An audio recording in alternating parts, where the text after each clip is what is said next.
CM Revanth Reddy ఢిల్లీలో బిజీగా గడిపారు. కాంగ్రెస్ జాతీయ ప్రధాన కార్యదర్శి ప్రియాంక గాంధీని కలిశారు. కాంగ్రెస్ పార్టీ రాష్ట్ర వ్యవహారాల ఇన్ఛార్జ్ దేవ్దాస్ మున్షి ఆధ్వర్యంలో సీఎం రేవంత్, డిప్యూటీ సీఎం బట్టి విక్రమార్క, ఇరిగేషన్ మినిస్టర్ ఉత్తమ్ కుమార్ రెడ్డి ప్రియాంకతో సమావేశమయ్యారు. ఈ సందర్భంగా రాష్ట్రంలోని తాజా రాజకీయ అంశాలను వివరించడంతో పాటు రైతు రుణమాఫీ, రాష్ట్ర బడ్జెట్ సెషన్లో ఉండబోయే కీలక అంశాలను వివరించారు. అలాగే ఈ నెలాఖరులోగా వరంగల్లో రైతు కృతజ్ఞతా సభను నిర్వహించే అంశాలను హైకమాండ్ దృష్టికి తీసుకెళ్లారు. ఢిల్లీ పర్యటనలో పొలిటికల్ అంశాలతో పాటు రాష్ట్ర అభివృద్ధికి సంబంధించిన పలు అంశాలపై సీఎం ఫోకస్ చేశారు. ఇందులో భాగంగా పలువురు కేంద్ర మంత్రులతో ఆయన భేటీ అయ్యారు. పెట్రోలియం, సహజ వాయువుల శాఖ మంత్రి హర్దీప్ సింగ్ పూరిని ముఖ్యమంత్రి కలిశారు. తెలంగాణలో 500కే గ్యాస్ సిలిండర్ సరఫరా చేస్తున్న విషయాన్ని కేంద్ర మంత్రికి తెలిపారు. వినియోగదారులకు ఇచ్చే రాయితీని ముందుగానే ఆయిల్ మార్కెటింగ్ కంపెనీలకు చెల్లించే అవకాశాన్ని కల్పించాలని కేంద్ర మంత్రికి విజ్ఞప్తి చేశారు. ఆషాఢమాసం బోనాల ఉత్సవాలు గోల్కొండ, ఉజ్జయిని మహంకాళి, లాల్ దర్వాజా బోనాల వరకు శుభంగా జరుగుతున్నాయని మంత్రి పొన్నం ప్రభాకర్ అన్నారు. కేంద్ర బడ్జెట్ సమావేశాల నేపథ్యంలో రాష్ట్రం నుండి ప్రాతినిధ్యం వహిస్తున్న కేంద్ర మంత్రులకు విజ్ఞప్తి చేస్తున్నామని మంత్రి తెలిపారు.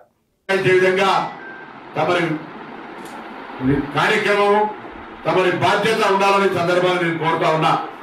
అదేవిధంగా గత 10 సంవత్సరాలుగా వృద్ధుల, వికలాంగులకు సంబంధించినటువంటి కేంద్ర ప్రభుత్వం ఇస్తున్నటువంటి నామినల్ పెన్షన్ మారుతున్న కాలానికి అనుగుణంగా ఆ పెన్షన్లకు సంబంధించిన అమౌంట్ కూడా పెంచాల్సిన అవసరం ఉంది. 200, 300 ఇచ్చేది కాదు. ఇవాళ ఈ ప్రభుత్వం పెన్షన్లు ఇస్తోంది. ఇంకా పెన్షన్ పెంచే విధంగా చర్యలు తీసుకుంటా ఉంది. కాబట్టి వాటన్నిటికి సంబంధించి, అదేవిధంగా ఇళ్లకు సంబంధించి ప్రభుత్వం రేపు ఇల్లు కట్టేటువంటి అంశానికి సంబంధించి కావచ్చు, లేదా ఆహార భద్రతా చట్టం కింద ఇస్తున్నటువంటి కార్యక్రమంలో 10 సంవత్సరాలుగా రేషన్ కార్డులు ఇవ్వలేదు. వాటన్నిటికీ కేంద్రం సంబంధించి రేషన్ కార్డుల విషయంలో జరిగేటువంటి ఏదైతే పంపిణీ, ప్రజా పంపిణీ వ్యవస్థ ఉందో కేంద్రం నుంచి రావాల్సిన నిధుల విషయంలో కూడా ప్రాధాన్యత ఇవ్వాలని సందర్భంగా కోరుతా ఉన్నాం. జిల్లా వ్యాప్తంగా నవోదయ స్కూళ్లు, తెలంగాణకు సైనిక స్కూలు, రైల్వే కోచ్ ఫ్యాక్టరీ విభజన హామీలో భాగంగా బయ్యారం కావచ్చు, అదేవిధంగా ప్రజలు ఇబ్బంది పడుతున్నటువంటి నిత్యావసర వస్తువుల ధరలు, గ్యాస్ తదితర సబ్సిడీ ప్రజలకు అందుబాటులో తెచ్చే విధంగా తమ బడ్జెట్ ఉండాలని ఒక తెలంగాణ సగటు పౌరుడుగా ఆకాంక్షిస్తా ఉన్నాం. ఈరోజు మిగతా అన్ని కార్యక్రమాల్లో సింగరేణికి సంబంధించి కావచ్చు, లేదా ఇతరత్ర ఈ ఇరిగేషన్ ప్రాజెక్టులకు సంబంధించిన విషయంలో కూడా ఎక్కడ వీలైతే అక్కడ కేంద్రాన్ని నిధులు గతంలో మీరు ఒక మాట చెప్పినాం. రాష్ట్ర ప్రభుత్వం వాస్తవంగా ప్రధానమంత్రి గారు వచ్చినా ముఖ్యమంత్రి కలిసేవారు కాదు. మేమేది మాదొక సొంత వ్యవహారం అన్నట్టుగా ప్రజాస్వామికంలో ముఖ్యమంత్రి, ప్రధానమంత్రి, కేంద్ర ప్రభుత్వం, రాష్ట్ర ప్రభుత్వం అనేటువంటి వ్యవహారం ఒకటి ఫెడరల్ సిస్టంలో మనకు రాజ్యాంగంలో రాస్తున్నది.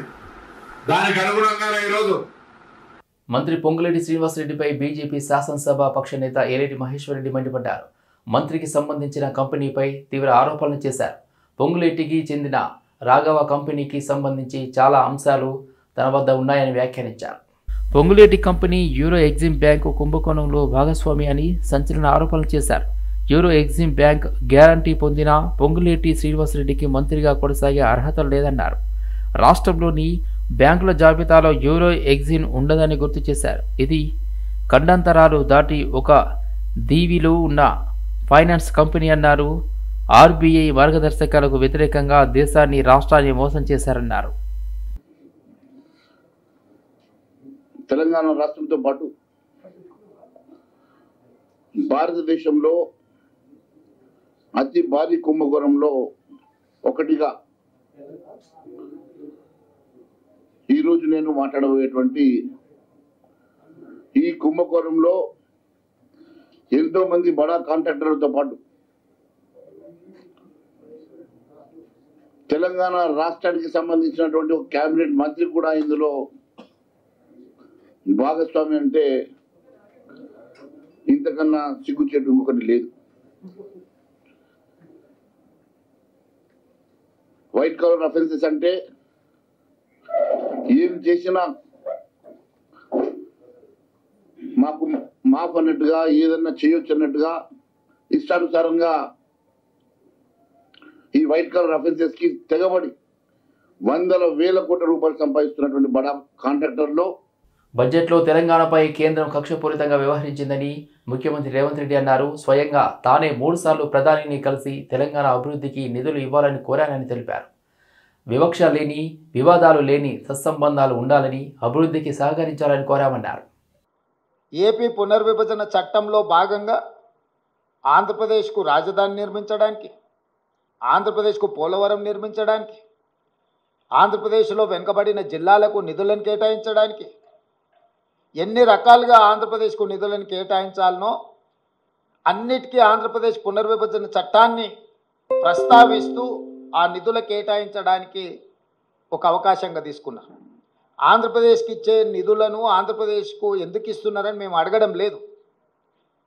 పునర్విభజన చట్టంలో భాగంగా ఆంధ్రప్రదేశ్కు నిధులు ఇచ్చినప్పుడు పునర్విభజన చట్టంలో భాగంగా తెలంగాణకు నిధులు ఇవ్వాలన్న బాధ్యత కేంద్ర ప్రభుత్వానికి లేదా?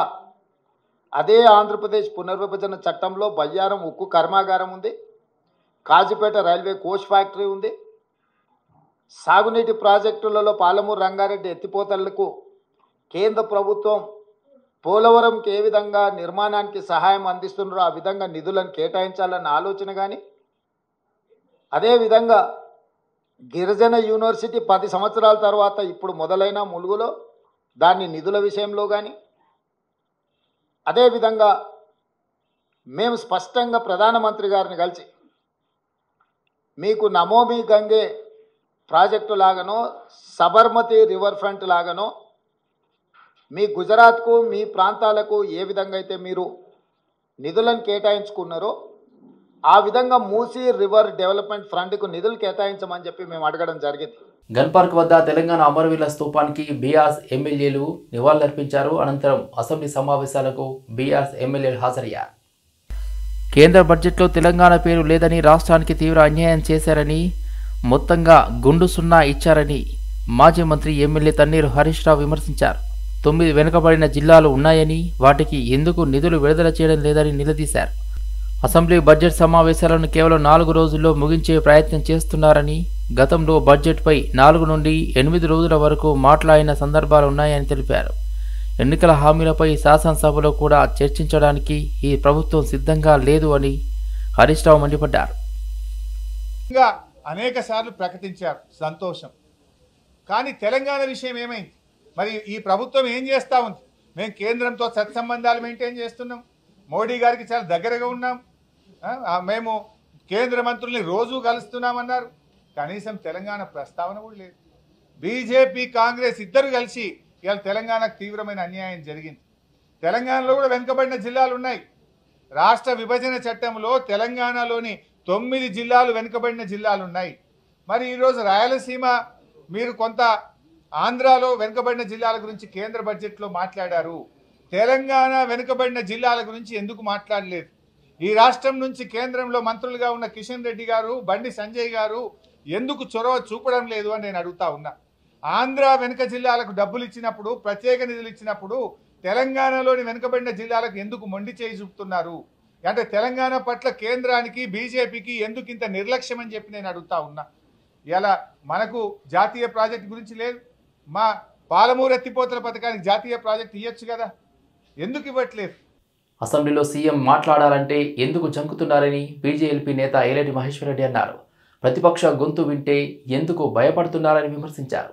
తప్పించుకునేందుకు 4 రోజులు అసెంబ్లీ రన్ చేస్తారని ఆరోపించారు. అయితే డిమాండ్స్పై 3 రోజులు మాత్రమే పెట్టారని మండిపడ్డారు.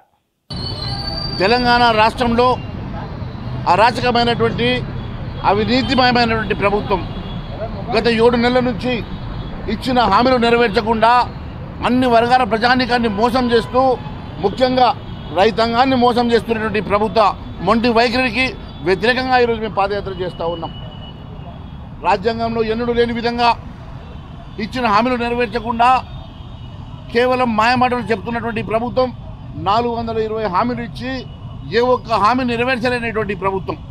ఈరోజు కొత్తగా రుణమాఫీ చేస్తానని చెప్పి కొంతమంది మాత్రమే అది వర్తించే విధంగా ఆంక్షలు పెట్టి రైతన్నలను మోసం చేస్తున్న ప్రభుత్వం. మరి రైతు భరోసా 15,000 ఇస్తామని చెప్పి ఇప్పటి వరకు రైతు భరోసా ఇవ్వకుండా కేవలం గతంలో ఉన్నటువంటి 5,000 రూపాయల కాడికే ఇచ్చేసి చేతులు దులుపుకుంటా ఉన్నది. మరి మిగిలిన డబ్బులు అవి ఇవ్వలేదు. కొత్త సీజన్ వచ్చినా కూడా కొత్త సీజన్కి కూడా వారు ఈరోజు మరి రైతు భరోసా ఇవ్వకుండా మోసం చేస్తున్నటువంటి ప్రభుత్వం. కేంద్ర ఆర్థిక మంత్రి నిర్మలా సీతారామన్ లోక్సభలో ప్రవేశపెట్టిన కేంద్ర బడ్జెట్ 2024-25పై ప్రధానమంత్రి నరేంద్ర మోదీ ప్రశంసల జల్లు కురిపించారు. ఈ బడ్జెట్ సమాజంలోని అన్ని వర్గాలకు ప్రయోజనం చేకూర్చుతుందని, అభివృద్ధి చెందిన దేశానికి పునాది వేస్తుందని మోదీ విశ్వాసం వ్యక్తం చేశారు. ఈ బడ్జెట్లో ఆంధ్రప్రదేశ్ రాష్ట్రానికి కేంద్రం వరాల జల్లు కురిపించింది. తెలంగాణ రాష్ట్రానికి మాత్రం అంత పెద్ద ప్రాధాన్యత ఇవ్వలేదు. ఓ పక్క ఏపీకి 15,000 కోట్లు నిధులతో పాటు రోడ్లు, మౌలిక వసతుల కల్పనకు, రాజధాని నిర్మాణానికి నిధులు కేటాయించారు. కానీ తెలంగాణకు హైదరాబాద్, బెంగళూరు పారిశ్రామిక కారిడార్ అభివృద్ధికి అత్యవసర నిధులు మినహా మరెక్కడా తెలంగాణకు నిధుల ప్రస్తావన లేదు. గత 10 ఏళ్లుగా ప్రతి బడ్జెట్లోని తెలంగాణకు కేంద్రం మొండి చేయి చూపారు. ఈ బడ్జెట్లో కూడా తెలంగాణకు మళ్లీ భంగపాట ఎదురైంది. Global context. The global economy, while performing better than expected, is still in the grip of policy uncertainties. Elevated asset prices, political uncertainties, and shipping disruptions continue to pose significant downside risks for growth and upside risks to inflation.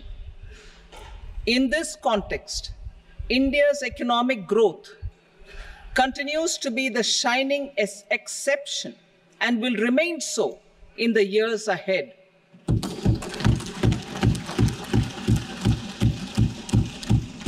India's inflation continues to be low, stable, and moving towards the 4% target.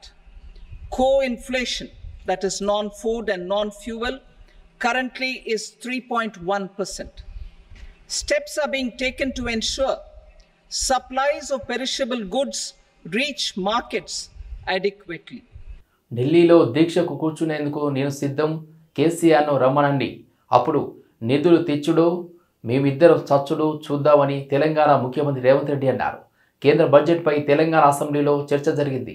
చావు నోట్లో తలపెట్టి తెలంగాణ తెచ్చామని తాము ఎప్పుడు చెప్పలేదన్నారు. 100 రూపాయలు పెట్టి kerosene కొని 10 పైసలు పెట్టి అగ్గిపెట్టె కొనలేకపోయిన వారు ఉన్నారని విమర్శించారు. తాము ఎవరి సేవలపైన రాజకీయాలు చేయలేదన్నారు. ముఖ్యమంత్రి గారు సార్, సభను తప్పుదోవ పట్టించడానికి వాళ్ళ కుటుంబం అంతా సభను తప్పుదోవ పట్టించే పని మీదనే ఉన్నట్టున్నారు.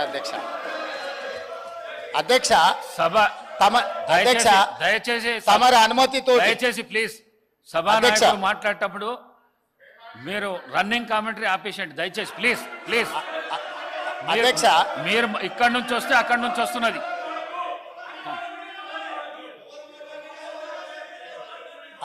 అధ్యక్ష, నేను వారు మేనేజ్మెంట్ కోర్ట్ అని అనుకున్నా కానీ యాబ్సెంట్ ల్యాండ్ లార్డ్ కానీ కూడా ఇప్పుడు అర్థమవుతుంది. అధ్యక్ష ఇనీషియల్గా నేను మీ అనుమతితో కేంద్ర ప్రభుత్వం 2024-2025 ఆర్థిక సంవత్సరానికి ప్రతిపాదించిన బడ్జెట్లో తెలంగాణ రాష్ట్రానికి కేటాయించాల్సిన నిధులు, ఇవ్వవలసిన అనుమతుల విషయంలో చూపించిన వివక్షపై సభలో చర్చకు అనుమతించవలసిందిగా కోరుతున్నాను అని స్పష్టంగా చర్చ కోసం నేను అనుమతి అడిగిన. ప్రభుత్వ ఉద్యోగుల డిఏకి సంబంధించి త్వరలోనే శుభవార్త వింటారని శాసన మండలిలో డిప్యూటీ సీఎం బట్టి విక్రమార్క అన్నారు. రాష్ట్ర ప్రభుత్వ ఉద్యోగుల వ్యవస్థ అంతా కూడా మన కోసం, ఈ రాష్ట్ర ప్రజల కోసం పనిచేస్తుందని, పెరిగిన ధరలకు అనుగుణంగా వారికి చేయాల్సినవన్నీ చేయాల్సిందేనని తెలిపారు. ప్రస్తుతం ఉన్న ఆర్థిక క్లిష్ట పరిస్థితుల్లో కొంత సమయం తీసుకోవాల్సి వస్తుందన్నారు. అట్లాగే ఈ డిఏలకు సంబంధించి సభ్యులు చెప్పినటువంటి సూచనలు కూడా తప్పనిసరిగా పరిగణలో తీసుకుంటాం. ఎందుకంటే రాష్ట్ర ఉద్యోగ వ్యవస్థ అంతా కూడా మన కోసం, ఈ రాష్ట్ర ప్రజల కోసం పనిచేసేటువంటి యంత్రాంగం కాబట్టి వారి పెరిగిన రేట్ల ప్రకారం చేయాల్సినటువంటి అన్నీ కూడా చేయాల్సిందే. అయితే ప్రస్తుతం ఉన్నటువంటి ఆర్థిక క్లిష్ట పరిస్థితుల్లో కొంత సమయం తీసుకోవాల్సినటువంటి పరిస్థితులు అవుతూ ఉన్నాయి. బాగా ఆర్థిక పరిస్థితి బాగున్నప్పుడే, ధనిక రాష్ట్రంగా ఉన్నప్పుడే ఒక్కో దానికి 7 నుంచి 2 సంవత్సరాల వరకు డిలేగా ఉండేది గతంలో. ఆ ఇప్పుడు ఉన్న పరిస్థితిలో మరీ అన్ని సంవత్సరాలు డిలే కాకుండానే మాకు ఇబ్బంది ఉన్నప్పటికి కూడా తప్పనిసరిగా త్వరలోనే ఆ డిఏలు ఇచ్చే ఏర్పాటు కూడా చేస్తామని సభకి మీ ద్వారా తెలియజేస్తా ఉన్నాం.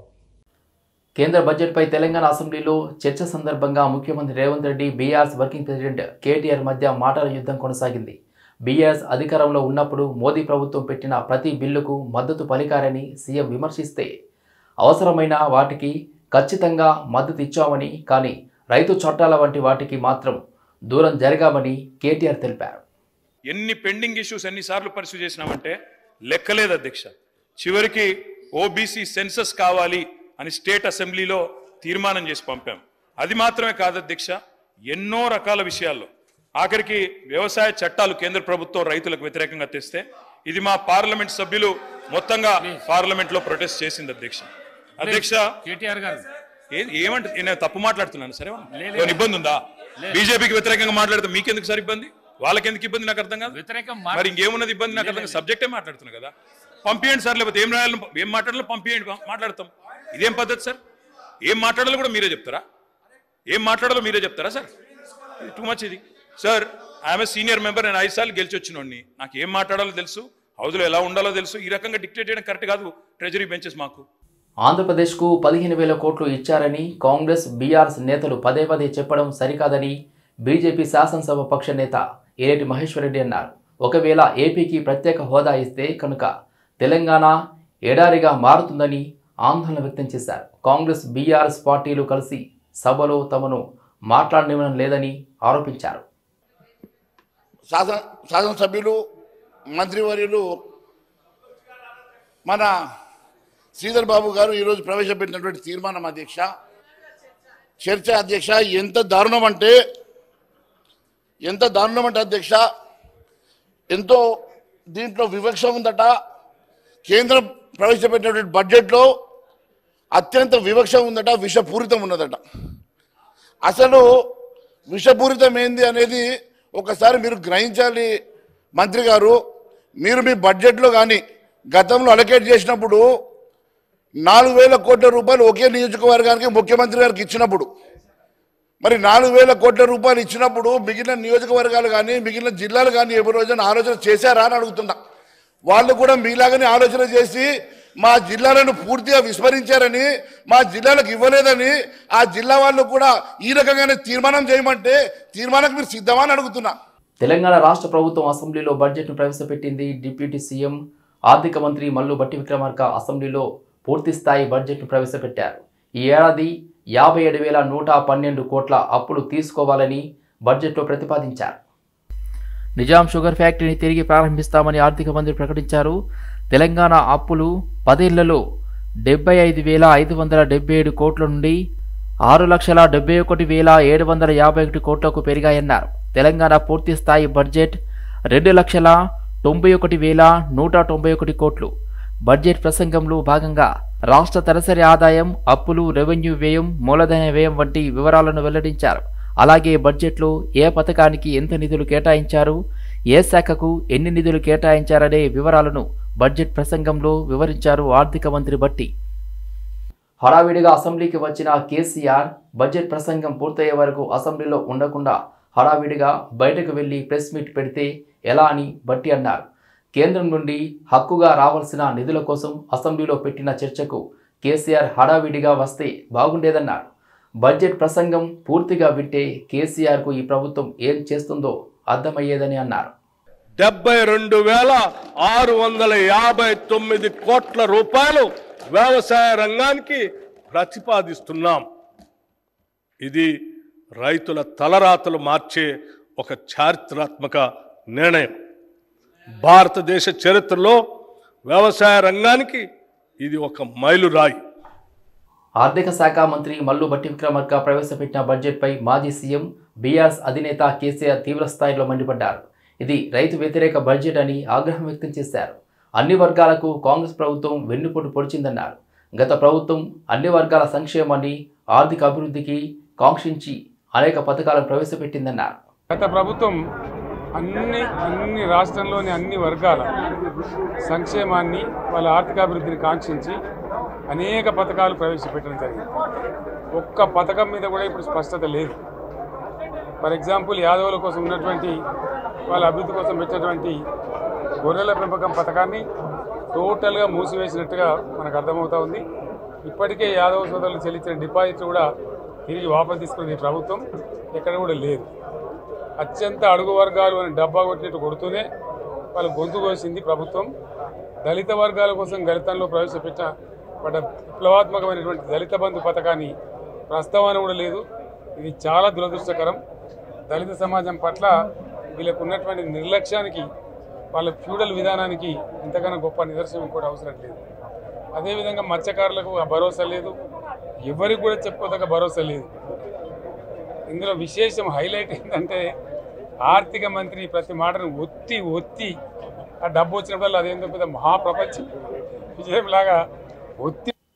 గాడిద గుడ్డు పెట్టడం ఎంత నిజమో కాంగ్రెస్ ఇచ్చిన హామీలన్నీ అమలు చేయడం అంతే నిజమనే దానికి బడ్జెట్ నిదర్శనమని కేంద్ర హోంశాఖ సహాయక మంత్రి బండి సంజయ్ అన్నారు. మీరు చదివింది ఆర్థిక బడ్జెటా లేక అప్పుల పత్రమా అని ప్రశ్నించారు. తెలంగాణ రాష్ట్ర ప్రభుత్వం ప్రవేశపెట్టిన బడ్జెట్ చూస్తుంటే అయోమయం, జగన్నాథం. తెలంగాణ రాష్ట్ర ఉప ముఖ్యమంత్రి గారు, రాష్ట్ర ఆర్థిక శాఖ మంత్రి గారైనటువంటి శ్రీ బట్టి విక్రమార్క గారు ఈరోజు శాసనసభలో ప్రవేశపెట్టింది బడ్జెటా అప్పుల పత్రమా స్పష్టం చేయాల్సిన అవసరం ఉంది. 6 గ్యారెంటీలు ఆగమైపోయినాయి. చేతల ప్రభుత్వం అని చెప్పిన కాంగ్రెస్ ప్రభుత్వం చేతెత్తేసింది. కనీసం 6 గ్యారెంటీలకు ఈ బడ్జెట్ లో ప్రత్యేక నిధులు కేటాయించినటువంటి దాఖలాలు లేవు. అప్పులున్నాయని చెప్పి ఎన్నికల సందర్భంగా మీరు చెప్పారు. తెలంగాణ రాష్ట్రం కేసీఆర్ అనే మూర్ఖుడు వల్ల, మూర్ఖత్వం వల్ల తెలంగాణ రాష్ట్రం అప్పుల పాలైందని చెప్పి తెలంగాణ ప్రజలకు తెలుసు, మాకు తెలుసు, మీకు తెలుసు. అప్పులున్న విషయం తెలిసిన తర్వాత కూడా మీరు ఎన్నికల్లో ప్రజలను మభ్యపెట్టి సంవత్సరం లోపల 6 గ్యారెంటీలు అమలు చేస్తామని మీరు ఈరోజు 6 గ్యారెంటీలు అమలు చేయకుండా ఈ అప్పుల పాలైంది, అప్పులలో ఉన్నాం, మేము రాబోయే రోజుల్లో కూడా 5 సంవత్సరాలు కూడా ఈ 6 గ్యారెంటీలను తీర్చలేమని చెప్పి తెలంగాణ రాష్ట్ర ప్రభుత్వం స్పష్టం చేసింది. జడ్చర్ల ఎమ్మెల్యే అనిరుద్ రెడ్డి ఆధ్వర్యంలో ప్రభుత్వ పాఠశాలలు, కళాశాలల విద్యార్థులకు షూ పంపిణీ కార్యక్రమం నిర్వహించారు. ఈ సందర్భంగా ముఖ్యమంత్రి రేవంత్ రెడ్డి కొంతమంది విద్యార్థులకు ఇచ్చి ప్రారంభించారు. జడ్చర్ల నియోజకవర్గంలో 27,000 మంది ప్రభుత్వ పాఠశాలలు, కళాశాలల విద్యార్థులకు ఉచితంగా షూ పంపిణీ చేశారు ఎమ్మెల్యే అనిరుద్ రెడ్డి. దీంతో ఎమ్మెల్యే అనిరుద్ రెడ్డిని ముఖ్యమంత్రి రేవంత్ రెడ్డి అభినందించారు. కాళేశ్వరం ప్రాజెక్టుపై మంత్రి ఉత్తమ్ కుమార్ రెడ్డి సమావేశం నిర్వహించారు. కాళేశ్వరం ప్రాజెక్టు గురించి బీఆర్ఎస్ పనిగట్టుకుని తప్పుడు ప్రచారం చేస్తుందన్నారు. కాళేశ్వరం గురించి తెలంగాణ సమాజం నిజాలు తెలుసుకోవాలన్నారు. 70,000కు పైగా ఖర్చు చేసిన కాళేశ్వరం పూర్తి కాలేదన్నారు. పూర్తి కావాలంటే 1,40,000 కోట్లు ఖర్చు అవుతుందన్నారు. ఇప్పుడు ప్రాజెక్టు పూర్తి కాలే. ఇప్పటికే per year annual burden of Kaleshwaram project on Telangana is 15,000 crores.